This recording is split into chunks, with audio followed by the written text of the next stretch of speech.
आणि आत्ताही दिसायला लागले। म्हणजे ज्या पद्धतीने जी वागणूक 2.5 वर्ष यांना मिळत होती मुख्यमंत्री म्हणून, आता बसायचं तर बसा, नाही तर गावी निघून जा। मग ते लहान मुलांचं गाणं मला आठवतंय, रुसूबाई रुसू गावात बसू, नाही काय कोपऱ्यात बसू, तसं यांचं झालंय।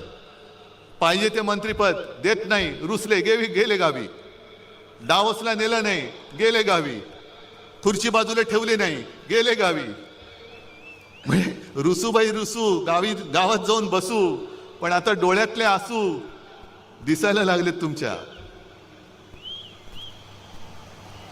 आणि आम्हाला हिंदुत्व शिकवत आहेत।